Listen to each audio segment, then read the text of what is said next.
ডিব্ৰুগড় বৈৰাগীমঠ অঞ্চলৰ কছাৰী গাঁৱৰ অন্তৰ্গত আমাৰ পথ নামেৰে ২ নং ৱাৰ্ডৰ পথ দখল কৰি টিনপাতেৰে আৱৰি থোৱাত ৰাইজৰ অহা যোৱা কৰিবলৈ অসুবিধাৰ সন্মুখীন হৈ আহিছে। গাঁৱৰ ৰাইজে বাৰিষা ৰাস্তা ঘাট পানীয়ে বুৰি থকাৰ বাবে বিভিন্ন কাৰ্যালয়ত আবেদন কৰাৰ পাছত পথটো নিৰ্মাণৰ কাম আৰম্ভ কৰে চৰকাৰে। এই পথৰ নিৰ্মাণ কাৰ্যত বিধি পথালি দিয়াৰ অভিযোগ জনৈক বেগম নামৰ মহিলাগৰাকীৰ বিৰুদ্ধে। মহিলাগৰাকীয়ে সীমাৰ পৰা ৩-৪ ফুট পথটোৰ মাটি আগবঢ়াই লোৱাত নিৰ্মাণ কাৰ্য কাম থমকি ৰ'ব লগা হৈছে। আইনী প্ৰক্ৰিয়া মতে জনৈক বেগমে পথৰ মাটি এৰি দিয়াৰ বাবদ ইকবাল সিঙে মহিলাগৰাকীক ৮ ফুট বহল আৰু ৫০ ফুট দীঘল মাটি এৰি দিয়ে। তাৰ পিছতো মহিলাগৰাকীয়ে পথৰ মাটি ৰাইজক মোকলাই নিদিয়াৰ অভিযোগ তুলিছে এতিয়া ৰাইজে। মহিলাগৰাকীক ফোনযোগে যোগাযোগ কৰে যদিও কোনো ধৰণৰ সঁহাৰি নোপোৱাৰ অভিযোগ উত্থাপন কৰে ৰাইজে। ৰাইজে এই বিষয়ত জিলা উপায়ুক্ত কাৰ্যালয়, চক্ৰ বিষয়া কাৰ্যালয় আৰু ডিব্ৰুগড় উন্নয়ন প্ৰাধিকৰণ কাৰ্যালয়ত আবেদন দিয়া হৈছে যদিও কোনো ধৰণৰ সঁহাৰি নোপোৱাত উপায়হীন হৈ কৃষক মুক্তি সংগ্ৰাম সমিতি ডিব্ৰুগড় নগৰ সমিতি, নাৰী মুক্তি মহিলা সমিতি ডিব্ৰুগড় নগৰ সমিতি আৰু জাতীয়তাবাদ যুৱ ছাত্ৰ পৰিষদক বিতংভাৱে সকলো নথিপত্ৰৰ লগতে সমস্যাৰ বিষয়ে অৱগত কৰে। ইপিনে ইয়াত পথেই নাছিল বুলি জনৈক বেগমৰ পুত্ৰৰ দাবী। ডিব্ৰুগড় চক্ৰ কাৰ্যালয়ৰ মণ্ডলানী জোখমাখ কৰি লোৱা ৮ বছৰহে হ'ল বুলি অভিযোগ কৰে।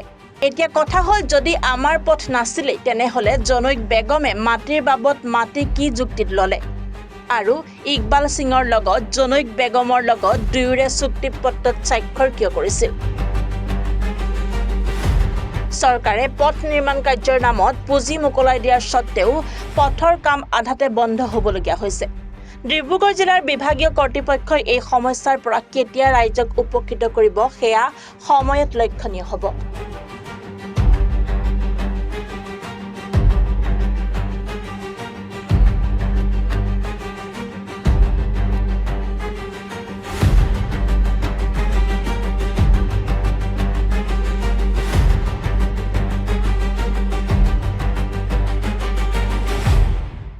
ৰাস্তা যিহেতু ৰাস্তাটো দেখা পোৱা গৈছে, যিহেতু ৰাস্তাতে আহিলে আপোনালোকৰ বেৰখন ওলাই থকা দেখা পোৱা গৈছে আৰু ৰাইজে সেইটো সংঘাতত মানে আপোনাৰ অভিযোগ কৰিছে, সেই সংঘাতত কি ক'ব আপুনি? এই মাটিডোখৰ অলৰেডি সিহঁতক দিয়া হৈ গ'ল। যোনটো আগত আছিলে মাটি একদম ৱালৰ লগাই আছিলে, এইটো এণ্ড আছিলে ঘৰখন, আমাৰতো শেষ ঘৰ আছিলে। সিহঁতৰ ৰাস্তা পিছপিনৰ পৰা আহিছিলে, পিছপিনৰ সেই পদুমনগৰ গলিটোৰ পৰা। এতিয়া সেইডোখৰ দি হৈ গ'ল, মণ্ডলে জোখমাখ কৰি ৮ বছৰ হৈ গ'ল বেৰ চেৰ দিয়া। আমি আহাৰে ইয়াত 6 বছৰ হৈ গ'ল। চব তেতিয়ালৈকে সিহঁতৰ ঠিক আছে। এতিয়া আচানক ৰাস্তাটো আহি সিহঁতক আৰু বহলকৈ লাগে। আহি এইটো কি কয় ডাম্পাৰে আহি টিন চিন চব মাৰি যায়গৈ, ভাঙি যায়গৈ। কিবা ক'লে ইলিগেল হৈ যায়। আমিতো বাহিৰত কৰি থৈছোঁ বুলি। এতিয়া অলৰেডি আমাৰ কাগজ আছে মণ্ডলৰ অফিচত, SP ছাৰৰ অফিচত, তাৰপিছত DC ছাৰৰ অফিচত, চবত দিয়া হৈ গ'ল কাগজটো।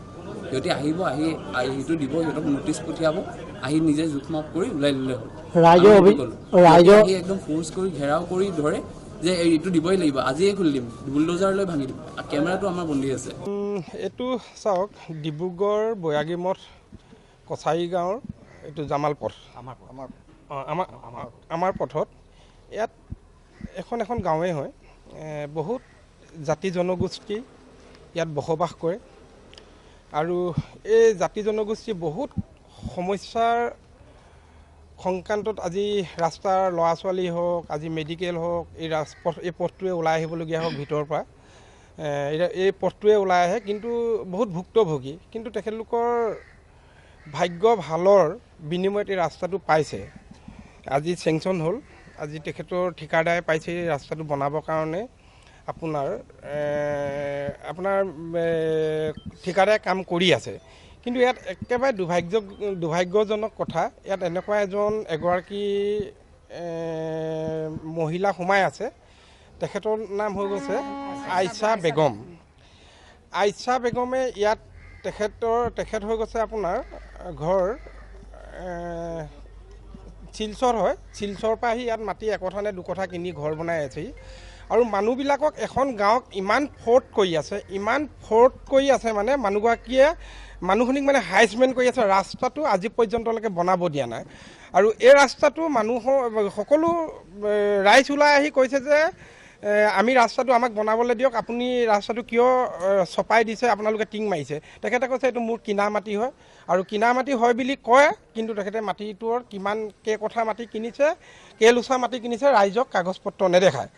তাৰ স্বত্বতো এই ইয়াত বসবাস কৰি থকা মানুহবিলাক একদম সঁচাকৈ সহজ সৰলৰ কাৰণে তেখেতক 8 ফুট বাই 50 ফুট এডোখৰ মাটি দিয়া হ'ল। সেই মাটি টুকুৰাত তেখেতলোকে ঘৰো বনাই দিলে।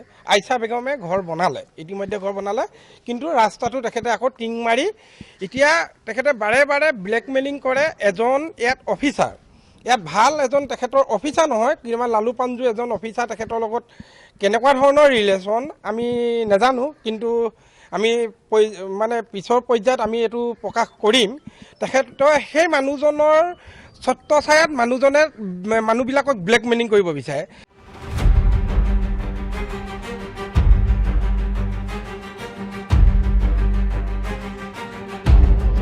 ডিব্ৰুগড়ৰ পৰা আতিকুৰ ৰহমানৰ ৰিপৰ্ট, এনি ভাৰত 24।